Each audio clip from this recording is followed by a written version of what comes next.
China और America के बाद कैंसर के पेशेंट्स के मामलों में इंडिया सबसे बड़ा देश है, तीसरे नंबर का देश है। और 2022 के आंकड़ों पर हम बात करें तो करीब करीब 14 लाख के आसपास कैंसर पेशेंट्स इंडिया में पाए गए थे, जिनका ट्रीटमेंट लगातार जारी है। लेकिन कॉस्टली ट्रीटमेंट की वजह से काफ़ी मुश्किलें कैंसर पेशेंट्स को इसके इलाज के लिए देखने को मिलती हैं। और इस पर ध्यान अब सरकार का भी आखिरकार गया है, क्योंकि हाल ही के बजट में कैंसर की जो दवाइयाँ होती हैं उन पर कस्टम ड्यूटी घटाकर एक बड़ी राहत देने की कोशिश जो पेशेंट्स हैं, मरीज हैं, उनके लिए की गई है सरकार की तरफ से। कैंसर हॉस्पिटल शिमला के एचओडी डॉक्टर मनीष गुप्ता हमारे साथ आज मौजूद हैं इस पूरे मामले में बातचीत के लिए और इसकी बारीकियां समझने के लिए। डॉक्टर साहब, बहुत बहुत स्वागत है आपका डीडी न्यूज़ पर। सबसे पहले तो कस्टम ड्यूटी घटाई गई है।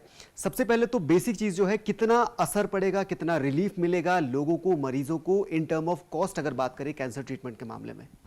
देखिए, कैंसर ट्रीटमेंट महंगा तो है, क्यों इन्वेस्टिगेशन भी महंगी हैं और ट्रीटमेंट कीमोथेरेपी महंगी है। पर हमारी सरकार ने एक्चुअली गवर्नमेंट ऑफ इंडिया ने भी और हिमाचल प्रदेश सरकार ने भी हिम केयर और आयुष्मान जो स्कीम चला रखी हैं, उससे जो हमारा ट्रीटमेंट है, हमारे तो 100% पेशेंट आयुष्मान या हिम केयर कार्ड के थ्रू ही ट्रीटमेंट लेते हैं।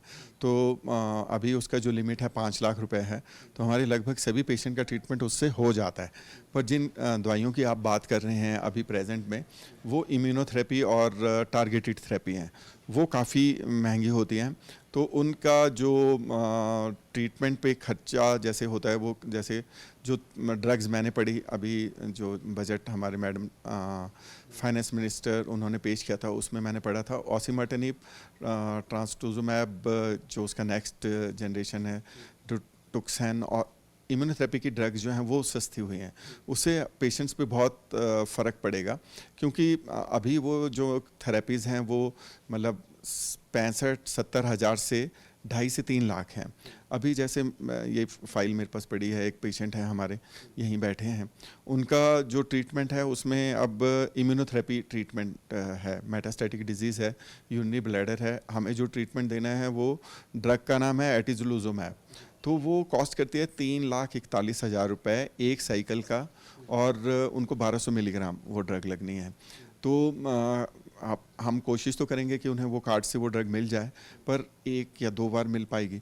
तो इस तरह से मतलब अगर जैसे सरकार का ये बहुत मतलब मेरे हिसाब से बहुत अच्छा कदम है कि जो इंपोर्ट ड्यूटी है, क्योंकि ये सब ड्रग्स इंपोर्ट ही हो रही हैं अभी, तो जो जेनरिक ड्रग हमारे यहाँ पे मिल रही हैं, बहुत सारी ड्रग जेनरिक हो मिलने लग गई हैं, तो जो इंडियन मेड हैं और वो इफ़ेक्टिव भी हैं, ऐसा भी नहीं। तो जैसे मैं एक एग्जांपल देता हूँ, सुनिटिनिब एक ड्रग है जो रीनल सेल कार्सिनोमा मेटास्टेटिक में हम यूज़ करते हैं।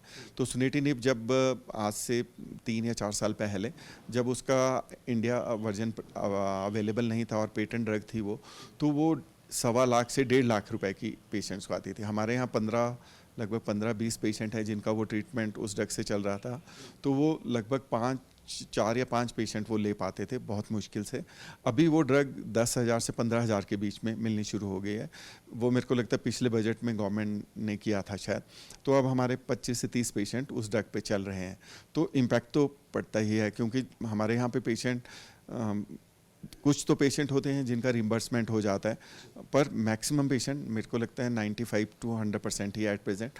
आजकल तो हमारे जो पेशेंट है वो आयुष्मान या हिम केयर से दवाइयाँ ले रहे हैं। तो ये एक सराहनीय कदम है और इससे काफ़ी हमारे पेशेंट्स को फ़ायदा पहुँचेगा। ठीक है, थोड़ा सा आंकड़ों की अगर बात करें, अभी अगर नॉर्मल कॉस्ट अगर बात करें, मान लीजिए आपके पास कोई पेशेंट आता है और वो बिल्कुल स्टार्टिंग स्टेज में है और उसका ट्रीटमेंट आप शुरू करते हैं, ओवरऑल कितना एक बोझ उस पर, वित्तीय बोझ पड़ता है? देखिए, हमारे यहाँ पे जो पेशेंट कैंसर के हैं उसमें जो कॉस्ट है, जैसे कुछ पेशेंट हैं जिनमें ट्रीटमेंट कीमो रेडिएशन है, कीमोथेरेपी प्लस रेडिएशन थेरेपी है, वो तो सस्ता ट्रीटमेंट है, क्योंकि रेडिएशन फ्री है ट्रीटमेंट और कीमो की भी जो ड्रग्स उनमें लगती हैं वो सस्ती हैं। पर जैसे लंग कैंसर है, लंग कैंसर में आजकल EGFR म्यूटेशन हम देखते हैं। तो EGFR म्यूटेशन में एक म्यूटेशन होती है 858 जिसे बोला जाता है। तो उसके लिए एक ही drug at present government of मतलब FDA अप्रूव्ड है, उसका नाम है ऑसिमर्टेनिब। वो ड्रग 80,000 रुपीज़ की 1 महीने की पेशेंट को आती है। उसमें भी वो तब मिल पाती है कि एक जो स्ट्रिप है उसके साथ 2 स्ट्रिप्स वो जो कंपनी है वो फ्री देती थी। तो अब जैसे अगर 20% के अराउंड अगर जैसे ड्यूटी कम हो जाती है तो ऑब्वियसली वो पेशेंट उनको ड्रग को ले पाएंगे। तो मेरे को लगता है उनका जो कॉस्ट है वो 20 to 30% कम हो जाएगा, स्पेसिफिकली उन पेशेंट्स का जिनमें वो ड्रग्स यूज़ होनी है। बाकी जो पेशेंट हैं उनमें से काफ़ी पेशेंट जैसे हमारे मेरे को लगता है 60 या 60 to 70% पेशेंट हैं, उनमें इम्यूनोथेरेपी या टारगेटेड थेरेपी हम यूज़ नहीं करते हैं। तो उनका जो ट्रीटमेंट है वो तो हमारा आयुष्मान या हिम केयर कार्ड से पूरा हो जाता है। पर जो पेशेंट जिनमें हमें इम्यूनोथेरेपी यूज़ करनी पड़ती है उन पेशेंट्स के लिए ये बहुत फ़ायदेमंद है। तो लगभग 30 से 40% पेशेंट ऐसे हैं जिनमें इम्यूनोथेरेपी अब ट्रीटमेंट ऑफ चॉइस है, और उन पेशेंट को लगभग 50 से 60% में जो कॉस्ट है वो कॉस्ट कटिंग होगी, तो वो जो बहुत ही अच्छा है। ठीक है। काफ़ी स्टडीज़ कैंसर को लेके ना सिर्फ इंडिया में बल्कि इंडिया से बाहर भी दूसरे देशों में हुई है। WHO भी इसमें लगातार प्रयास कर रहा है कि ऐसे मामलों को सुलझाने के लिए और इसके इलाज के लिए मरीजों को मदद मिले, चाहे वो वित्तीय सहायता हो या फिर परामर्श की सहायता हो।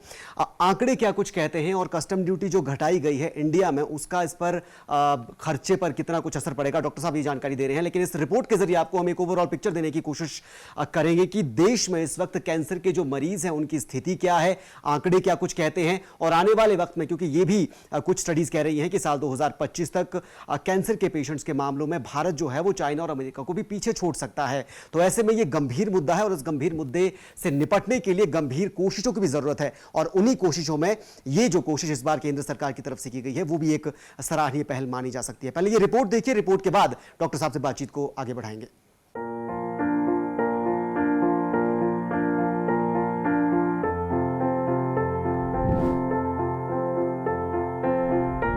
जानलेवा बीमारियों का जब जिक्र आता है तो कैंसर सबसे ज्यादा खतरनाक बीमारियों में शुमार रहता है। इस बार केंद्र सरकार के बजट में कैंसर की दवाइयों पर कस्टम ड्यूटी को खत्म कर दिया गया है। अब तक इन दवाइयों पर 10% तक की कस्टम ड्यूटी लगती थी, और अब इसके हटने से ये दवाइयां सस्ती हो जाएंगी। कैंसर के इलाज का खर्च करीब 3 लाख रुपए से 15 लाख रुपए तक का हो सकता है।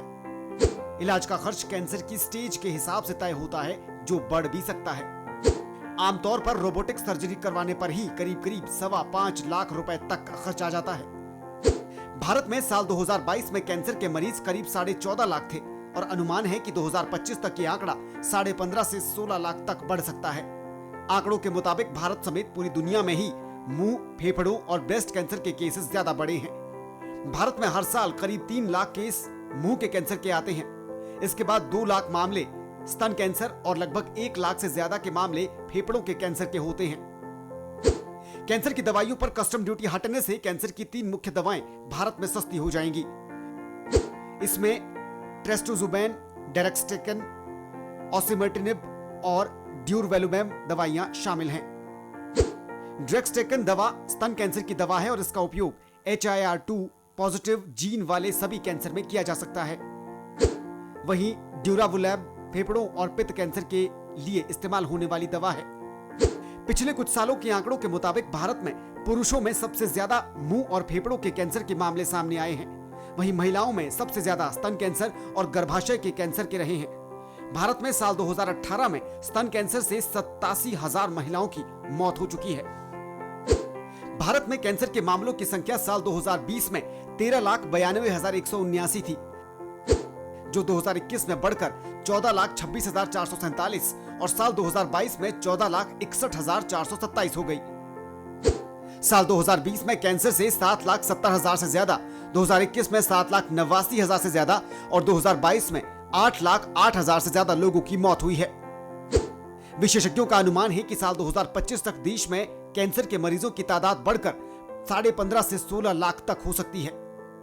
कैंसर की दवाओं पर कस्टम ड्यूटी हटने से न सिर्फ कैंसर मरीजों को बड़ी राहत देने की केंद्र सरकार ने कोशिश की है, बल्कि मरीजों पर बीमारी के इलाज के खर्च का वित्तीय बोझ कम करने की दिशा में ये बड़ा कदम माना जा रहा है। Bureau report, DD news, Shimla. तो कैंसर के मामलों से निपटने के लिए कोशिश लगातार जारी है, चाहे वो पेशेंट के लेवल पे हो, चाहे डॉक्टरों के लेवल पर हो, चाहे वो सरकार के लेवल पर हो। और अभी का बजट इस बात का एक एग्जाम्पल देता है कि सरकार भी इन मामलों को लेकर कितनी गंभीर है। डॉक्टर साहब, बातचीत को आगे बढ़ाएंगे, सिम्टम्स की अब बात कर लेते हैं, क्योंकि जब अलग अलग तरह की बीमारियों से कोई पेशेंट जूझता है, चाहे वो मामूली बीमारियां हो, बुखार जुकाम, या फिर बड़ी बीमारियां हो, सिम्टम सबसे पहले होते हैं जो पेशेंट को भी ये एहसास दिलाते हैं कि कुछ गड़बड़ बॉडी में चल रही है। कैंसर के मामलों में ये क्या वो सिम्टम्स हैं, क्या वो ऐसी चीज़ें हैं जिसकी वजह से एक पेशेंट ये एहसास करता है कि अब डॉक्टर के पास जाने का सही वक्त आ गया है? देखिए, जो कैंसर होता है, ऐसा नहीं है कि कोई एक सिम्टम है कि अगर वो पेशेंट को हो गया तो ये कैंसर होगा। जो नॉर्मल सिम्टम्स होते हैं वो कैंसर के सिम्टम भी हो सकते हैं। तो मतलब क्या हुआ? मतलब ये हुआ कि कोई पेशेंट जिसे मान लीजिए खांसी हो रही है, फॉर दैट मैटर, उसे लगातार खांसी हो रही है और वो खांसी 10 या 15 दिन हो गए ठीक नहीं हुई।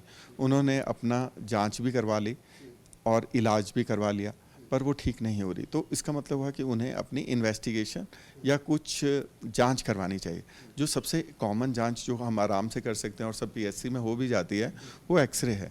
तो एक्सरे पे अगर कुछ दिख जाता है तो उसको इन्वेस्टिगेट आगे करना चाहिए। तो मेरे कहने का मतलब ये हुआ कि कोई भी सिम्टम, जैसे फीमेल्स हैं उनमें ब्लीडिंग हो रही है, ऐसे समय पे जब वो होनी नहीं चाहिए, कि पेशेंट की माहवारी बंद हो गई है फिर ब्लीडिंग हो गई, या माहवारी आने के बीच में ब्लीडिंग हो गई, ठीक है। तो अगर ये सिम्टम उन्हें हो रहे हैं और ये उन्होंने अपने गायनोकोलॉजिस्ट या लेडी डॉक्टर को दिखाया और उन्होंने बताया कि जो ये सिम्टम हैं ये इस बीमारी से हो सकते हैं, तब उनको आगे जांच करवानी चाहिए। प्रॉब्लम क्या है कि हम ना सिम्टम्स को इग्नोर करते रहते हैं। जब तक कोई सिम्टम ऐसा नहीं होता जिससे हम अपना जो नॉर्मल काम है वो नहीं कर पा रहे हैं, तब हम डॉक्टर के पास आते हैं। करना ये चाहिए कि हमें अपने शरीर का पता होना चाहिए कि नॉर्मली मैं क्या क्या कर सकता हूँ और मेरे शरीर में कैसा है। जैसे फॉर एग्जांपल ब्रेस्ट कैंसर है, सभी जो फीमेल्स हैं वो सुबह नहाते हुए या तैयार होते हुए अपना ब्रेस्ट को देख सकते हैं, तो उनको पता लग जाएगा कि नॉर्मल ब्रेस्ट मेरा ऐसा है। तो अगर उसमें कुछ लंप दिख रहा है, कुछ गिल्टी दिख रही है जो काफ़ी समय से है, बढ़ रही है, तो उसके लिए उसको डॉक्टर के पास आना चाहिए। तो ऐसा स्पेसिफिक सिम्टम नहीं होता। जैसे पहले बहुत कॉमन होता था कि कैंसर के ये 8 सिम्टम है, कॉशन नाम से होते थे कि कोई गिल्टी हो रही है, कोई जगह जहाँ से खून नहीं आना चाहिए वहाँ से खून आ रहा है, कुछ इरिटेशन या कुछ ऐसा डिस्चार्ज या कुछ कलर चेंज स्किन का वो हो रहा है, या मोल है जिसमें से ब्लीडिंग होने लग गई है। तो ये सिम्टम पहले हम बोलते थे, पर मेरा मानना ये है कि कोई भी सिम्टम जो परसिस्ट कर रहा है और वो ठीक नहीं हो रहा है नॉर्मल आपका ट्रीटमेंट लेने के बाद, तो उसको इन्वेस्टिगेट करना चाहिए। और इन्वेस्टिगेशन के बाद अगर हमें ये पता लगता है कि ये कैंसर है तो उसका इलाज करवाना चाहिए, तो हम जल्दी उसको पकड़ पाएंगे और जल्दी ट्रीट कर पाएंगे। और अगर हम अर्ली स्टेज पे कैंसर को डिटेक्ट कर पाते हैं तो तुरंत हम उसे ठीक भी कर सकते हैं। ठीक है, ये तो आपने सिम्टम्स की बात कर ली। अब थोड़ा सा अगर हम डेली लाइफस्टाइल की बात करें, क्योंकि आजकल की जो जीवन शैली है, आप पिछले 20-30 सालों से काफ़ी ज़्यादा चेंज आज के वक्त में एक नॉर्मल रूटीन लाइफस्टाइल में देखने को मिलता है, चाहे वो बच्चे हों, बड़े हों, वयस्क हों या फिर बुज़ुर्ग हों।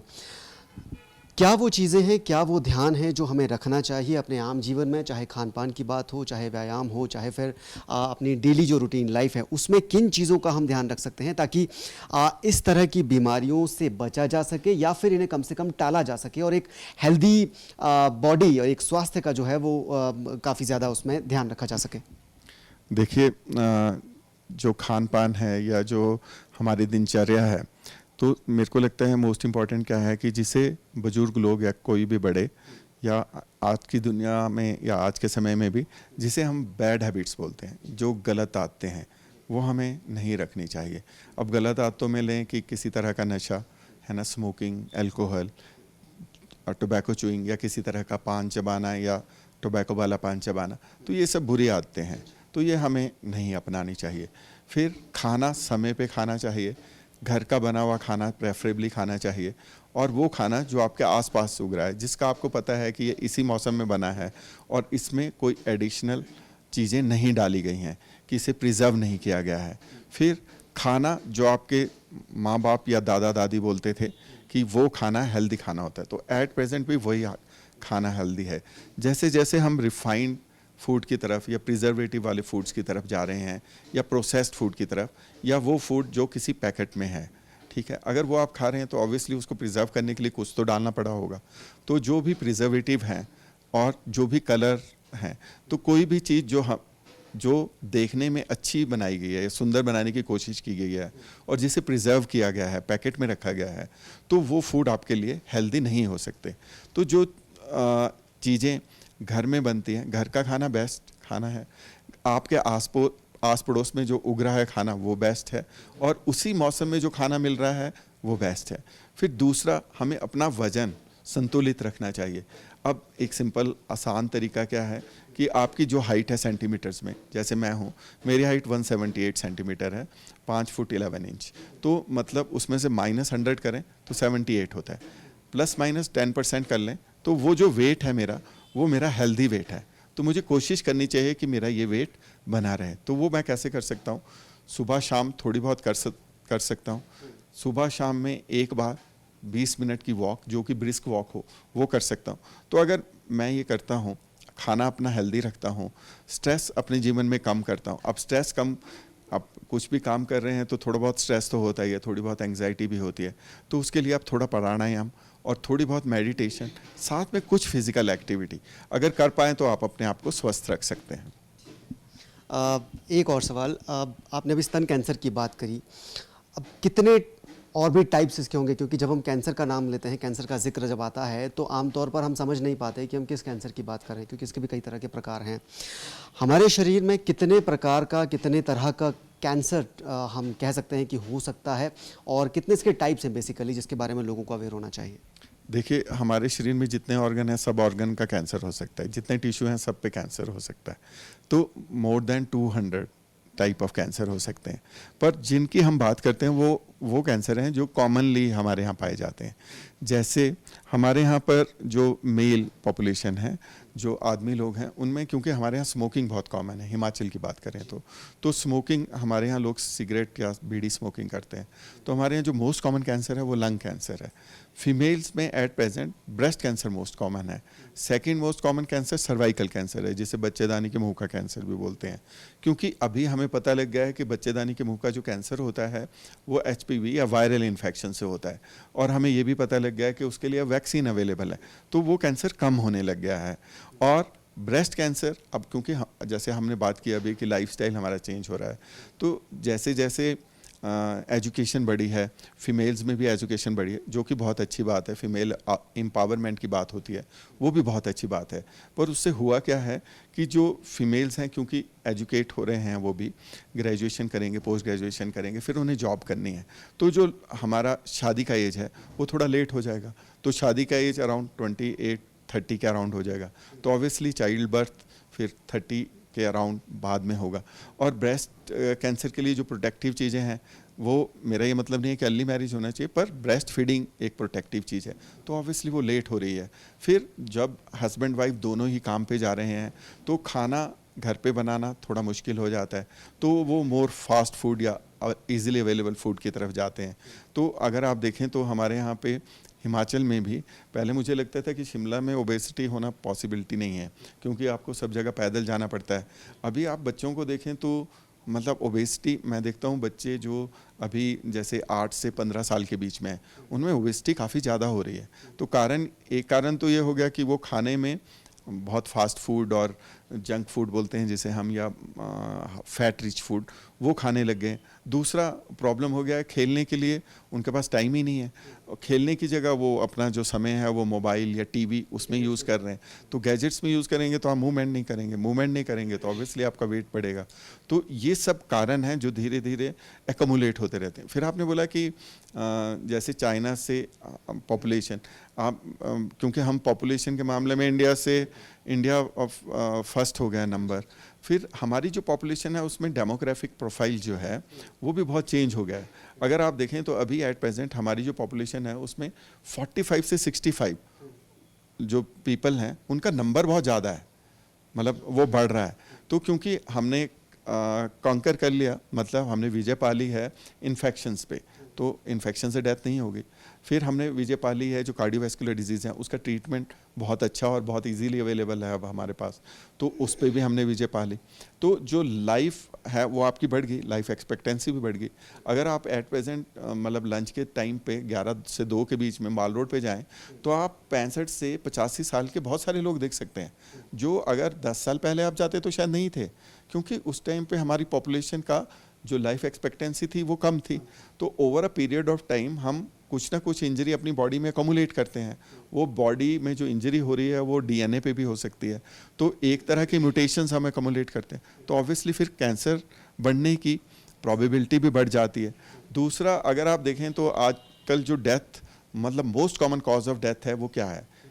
एक एक्सीडेंट्स, दूसरा कार्डियोवैस्कुलर डिजीज़, तीसरा कैंसर। पर मुझे लगता है कैंसर शायद सेकेंड है कॉज ऑफ डेथ में। तो वो कारण पॉपुलेशन बढ़ना हो गया, फिर हाँ, तो इफ़ेक्ट हो रहे हैं हम, क्योंकि पॉपुलेशन हमारी बढ़ रही है। पॉपुलेशन में वो एज ग्रुप जिसमें कैंसर होने की प्रोबेबिलिटी ज़्यादा है वो बढ़ रहा है, खान पान हमारा चेंज हो रहा है, फिजिकल एक्टिविटी हम कम कर रहे हैं, तो ये सब चीज़ें over a period of time cancer को बढ़ावा देती है। हिमाचल का आपने जिक्र किया, शिमला जैसी जगह पे हम जहाँ पर हैं, थोड़ा सा मैं आंकड़ों पे अगर जाऊँ तो वर्ल्ड लेवल के और देश के तो हमें आंकड़े पता ही है। 2022 का अगर हम देखें डेटा, 14 लाख के आसपास ये सब बताया जाता है, 14 साढ़े 14 लाख के आसपास कैंसर मरीज हुआ करते थे, और अब ये भी एक अनुमान है कि 2025 तक ये 15 या साढ़े 15 16 लाख टच कर सकता है। हिमाचल का अगर जिक्र करूं तो यहाँ पर क्योंकि आप स्पेशलिस्ट हैं और गिने चुने ऐसे स्पेशलिस्ट होते हैं स्टेट में भी, कितना एक आंकड़ा रहेगा प्रदेश में जो आपके पास पेशेंट्स आते हैं, मरीज़ आते हैं, और कितने ज़्यादा आश्वस्त रहते हैं जो पेशेंट, क्योंकि पेशेंट का मनोबल भी सबसे ज़्यादा इंपॉर्टेंट रहता है क्योर के मामले में। तो हिमाचल का थोड़ा सा डेटा ब्रीफ में। हाँ जी, हिमाचल में हमारे यहाँ पे हॉस्पिटल बेस्ड कैंसर रजिस्ट्री भी है, तो कोई भी पेशेंट जिसका डायग्नोसिस कैंसर का होता है तो उसको हम रजिस्टर भी करते हैं। तो हमारे यहाँ जो आंकड़े हैं उसके हिसाब से 2500 से 3000 न्यू पेशेंट रजिस्टर होते हैं एवरी ईयर हमारे हॉस्पिटल में। तो अब क्योंकि हॉस्पिटल बेस्ड है तो सिर्फ आईजीएमसी के पेशेंट हो रहे हैं, तो टांडा में भी है मेडिकल कॉलेज, मंडी में भी है, हमीरपुर में भी है, एम्स बिलासपुर भी है, तो सब जगह पेशेंट जाते हैं। और पीजीआई क्योंकि नज़दीक है तो वहाँ भी, जो पीजीआई के नज़दीक वाले एरिया हैं तो वहाँ भी जाते हैं। तो हमारे यहाँ पे नंबर ऑफ़ पेशेंट जो पर ईयर आते हैं वो लगभग 5000 हैं, तो उसमें से आधे तो आईजीएम से आते हैं, बाकी लोग बाकी जगह पे जाते हैं।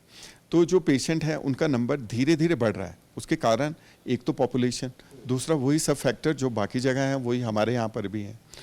फिर हमारे यहाँ पे जो एक पेशेंट आता है, एट प्रेजेंट क्या है कि लकीली हिमाचल में अब 3-4 जगह पे कैंसर का कॉम्प्रिहेंसिव ट्रीटमेंट हो रहा है। लकीली हमारे यहाँ पे हिमाचल में आईजीएमसी में बेस्ट पॉसिबल ट्रीटमेंट है। उसका कारण मैं बताता हूँ। एक कारण है कि हमारे यहाँ पे आपने सुना होगा सुपर स्पेशलाइज्ड डॉक्टर्स भी होते हैं, तो सर्जिकल ऑन्कोलॉजिस्ट भी हैं। सर्जरी जो हमारे सर्जरी डिपार्टमेंट है वो पहले से कैंसर की सर्जरीज कर रहे हैं। यूरोलॉजी सुपर स्पेशलिस्ट हैं हमारे पास, गैस्ट्रो हिपैटिक सर्जन हमारे पास है, मेडिकल ऑन्कोलॉजिस्ट हमारे पास शिमला में है, एक हिमेटो ऑन्कोलॉजिस्ट हमारे यहाँ है, रेडिएशन थेरेपी का पूरा डिपार्टमेंट हमारे पास है। तो हम, और अभी कुछ दिनों में ही हमारी जो एक्सटेंशन नई बिल्डिंग जो बन रही है उसका उद्घाटन हो जाएगा और उसमें 2 मशीनें हमारी लगनी है, तो उसके बाद हमारे पास बेस्ट रेडिएशन ट्रीटमेंट फैसिलिटी भी हो जाएंगी। सेम फैसिलिटीज़ टांडा में भी अवेलेबल हैं, सेम फैसिलिटीज़ एम्स बिलासपुर में भी अवेलेबल होंगी। तो मुझे लगता है हम लकी हैं कि कैंसर का जो ये बर्डन बढ़ रहा है उसके लिए ट्रीटमेंट करने के लिए हमारे पास सफिशेंट लोग भी हैं और सफिशेंट टेक्नोलॉजीज भी अवेलेबल है। सफिशेंट टेक्नोलॉजी भी है, लोग भी है, और उम्मीद यही है कि आने वाले वक्त में जो कैंसर जैसी बीमारी जिसे गंभीर माना जाता है, गंभीर है लेकिन उसका एक डर लोगों में काफ़ी ज़्यादा रहता है अक्सर, लेकिन उसे निपटाने के लिए, उसे दूर करने के लिए कोशिशें हर स्तर पर होती रही हैं। डॉक्टर साहब जैसे बता रहे थे, ट्रीटमेंट के लिहाज से भी कोई कमी नहीं आने दी जा रही, साथ ही साथ जो मेंटल लेवल होता है पेशेंट का, उसको भी एक तरह से कंट्रोल करने की कोशिश होती है। और साथ ही साथ जो आर्थिकी जो बोझ, वित्तीय बोझ पेशेंट पर पड़ता है, उसको कम करने के लिए भी केंद्र सरकार अब कोशिश करती नजर आ रही है और इस वाले बजट में इसकी एक आप छाप देख भी चुके हैं। आज के इस कार्यक्रम में शामिल होने के लिए सर आपका बहुत शुक्रिया। आपने तमाम जानकारी हमारे दर्शकों के साथ साझा की और उम्मीद है कि हमारे दर्शक भी इस जानकारी से काफ़ी ज़्यादा लाभान्वित हुए होंगे और आने वाले वक्त में जो कैंसर पेशेंट्स जो हैं इस कार्यक्रम को जो देख रहे हैं, उनके लिए भी ये जानकारी काफ़ी ज़्यादा फायदेमंद साबित हुई होगी। आज के इस खास कार्यक्रम में इतना ही। फिलहाल दीजिए इजाज़त। नमस्कार।